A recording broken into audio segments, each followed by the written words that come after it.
UP के संभल जिले में मस्जिद सर्वे को लेकर हुई हिंसा को भले ही समय बीत चुका है, लेकिन हिंसा की आग से सुलगा हुआ माहौल अब भी ठंडा नहीं हो पा रहा है। देखिए, इस हिंसा में कई लोगों ने दम तोड़ दिया, जिसके बाद से सियासी बवाल भी उठा और यही वजह है कि सूबे की योगी सरकार किसी भी हाल में आरोपियों को बख्शने के मूड में बिल्कुल नहीं है। यानी कि सरकार एक्शन में है। संभल हिंसा को लेकर कई मुकदमे थाने में दर्ज हैं। वहीं संभल बवाल के 87वें दिन पुलिस ने 6 मामलों में चार्जशीट दाखिल की है, जबकि सांसद जियाउर रहमान बर्क के खिलाफ अब तक चार्जशीट नहीं हुई है। पुलिस की चार्जशीट में जो खुलासे हो रहे हैं वो बहुत चौंकाने वाले और डराने वाले हैं। इस वीडियो में हम आपको बताएंगे कि चार्जशीट में क्या क्या खुलासे हुए हैं और कैसे पूरे प्लान के तहत माहौल को और खराब करने की कोशिश की गई थी और पूरी प्लानिंग थी। देखिए, 6 मामलों में कुल 900 पन्नों में 208 लोगों को आरोपी बनाया गया है। कोर्ट ने आरोपियों के वकीलों को चार्जशीट की नकल देने के लिए विवेचकों को 3 दिन का समय दिया। वहीं खबरों की माने तो अधिकारियों ने बताया कि उनकी जांच में सामने आया है कि संभल के रहने वाले शारिक साठा ने इस हिंसा को अंजाम दिया था। ऐसा माना जा रहा है कि शारिक साठा इस समय यूएई में है और उसके संबंध अंडरवर्ल्ड में डी कंपनी से भी हैं। यानी कि साफ तौर पर कहें तो इसमें दुबई दाऊद कनेक्शन से तार जुड़ते हुए दिख रहे हैं। मीडिया रिपोर्ट्स की माने तो पुलिस का कहना है कि साठा पहले एक कार चोरी गिरोह चलाता था। इस गिरोह ने दिल्ली एनसीआर से 300 से ज्यादा गाड़ियां चुराई थी।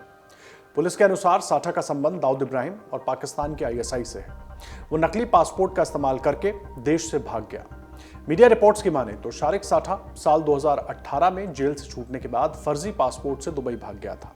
अब संभल जामा मस्जिद के सर्वे के दौरान 24 नवंबर को हुई हिंसा के मामले में दर्ज मुकदमों में से 6 में पुलिस ने बृहस्पतिवार को कोर्ट में चार्जशीट दाखिल कर दी है। पुलिस ने इन 6 मुकदमों के 208 आरोपियों के खिलाफ 4175 पन्ने में आरोप पत्र दाखिल किया है। इसमें 4 आरोप पत्रों में से 4 संभल कोतवाली में दर्ज मुकदमों के और 2 नखास थाने में दर्ज केस हैं। वहीं खबरों की माने तो संभल हिंसा चार्जशीट में 70 से ज्यादा आरोपियों के नाम हैं, जो सभी फिलहाल जेल में हैं। इन पर बीएनएस की अलग अलग धाराओं के तहत आरोप लगाए गए हैं। वहीं इस चार्जशीट में जामा मस्जिद सर्वे के दौरान भड़की हिंसा में वकील विष्णु शंकर जैन की हत्या करके देश में दंगा फैलाने की साजिश रची गई थी, इसका भी जिक्र है, लेकिन पुलिस ने उसे नाकाम कर दिया। अपने गुनाह को कबूल करते हुए आरोपी गुलाम ने यह बात पुलिस को बताई है। उसने कहा कि संभल हिंसा इसके लिए सबसे अच्छा मौका था। गुलाम भी संभल हिंसा करने वाले दंगाइयों में शामिल था। वहीं इसका खुलासा करते हुए संभल एसपी ने क्या कहा है, पहले एक बार उनका ये बयान सुन लीजिए। इन्वेस्टिगेशन के बाद में आज संभल पुलिस को एक अच्छी सफलता हाथ लगी है, जिसमें उस दिन घटना कारित करने वाले जिसने व्यक्ति द्वारा असले प्रोवाइड किए गए थे, जिस व्यक्ति के द्वारा इंस्ट्रक्शन दिए गए थे, जिस व्यक्ति के द्वारा ये हिंसा करवाने के लिए असले भी प्रोवाइड किए गए थे, उस व्यक्ति को पुलिस द्वारा गिरफ्तार किया गया है, जिसका नाम गुलाम पुत्र मुख्तार है। इसके द्वारा बताया गया कि पूछताछ में 23 तारीख को इसने अपने बॉस शारिक साठा से बात की थी। शारिक साठा को यहाँ के किसी स्थानीय व्यक्ति द्वारा बताया गया है कि 24 तारीख की सुबह को सर्वे होगा। सर्वे के समय किसी भी सूरत में वो सर्वे नहीं होने देना है। इसके द्वारा पूछताछ में बताया गया कि पूर्व में इसको राजनीतिक संरक्षण इसको और शारिक साठा को प्राप्त था, जिसकी वजह से ये लोग दीपासराय में बिना किसी चिंता के आराम से शांति से जितने भी आपराधिक गतिविधियां हैं वो करते आ रहे थे।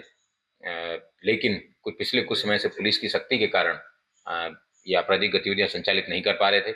इसके द्वारा यह भी बताया गया कि जो 24 तारीख को जो हिंसा है उसमें एक कोई वकील है जो कि बाहर से आते हैं और वो जगह जगह पे एप्लीकेशन डालते हैं।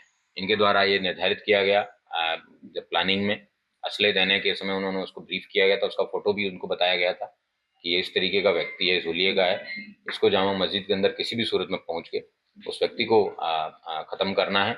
उससे देश भर के अंदर हिंसा फैलेगी और ये लोग जो हैं देश भर में, दुनिया भर में फेमस हो जाएंगे।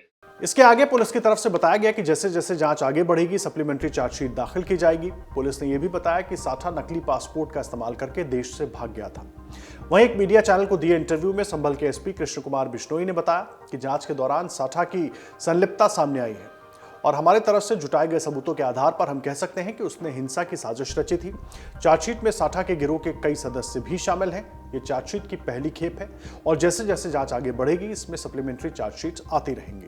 बहरहाल आपको बता दें कि बीते 19 नवंबर 2024 को सिविल जज सीनियर डिवीजन आदित्य कुमार की कोर्ट ने संभल की जामा मस्जिद के हरिहर मंदिर होने का दावा किया गया था।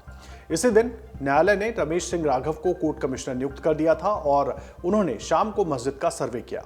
इसके बाद 24 नवंबर की सुबह 7:30 बजे जब कोर्ट कमिश्नर, डीएम और एसपी की मौजूदगी में मस्जिद का दोबारा सर्वे करने के लिए पहुंचे तो वहां बवाल हो गया। हिंसा में 4 लोगों की जान चली गई थी और काफी संख्या में पुलिसकर्मी घायल हो गए थे। इसको लेकर बवाल में 7 एफआईआर दर्ज हुई थी। वहीं एसआईटी सभी एफआईआर की जांच कर रही है। अधिकारियों ने पाकिस्तान और अमेरिका में बनी हुई गोलियां भी वहां से बरामद की, जो हिंसा में बाहरी लोगों के शामिल होने का संकेत देते हैं। अगर एफआईआर की बात की जाए तो 5 एफआईआर कोतवाली संभल और 2 थाना नखास में हुई थी। बृहस्पतिवार को 6 मुकदमों के विवेचकों ने मुख्य न्यायिक मजिस्ट्रेट अर्चना सिंह की कोर्ट में चार्जशीट दाखिल की।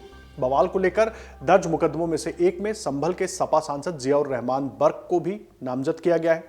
सांसद के खिलाफ दर्ज मुकदमे में पुलिस ने बृहस्पतिवार को चार्जशीट दाखिल नहीं की। पुलिस का कहना है कि सांसद ने इस मुकदमे को लेकर हाईकोर्ट में अर्जी लगाई थी। हाईकोर्ट के आदेश के क्रम में पुलिस इस मुकदमे में कानूनविदों की राय ले रही है। अब ऐसे में देखना दिलचस्प होगा कि पुलिस बाहरी लोगों के शामिल होने के संकेत पर आगे क्या एक्शन लेती है। अमर उजाला जीवांजलि के सारथी की मदद लें और महाकुंभ में स्नान जरूर करें।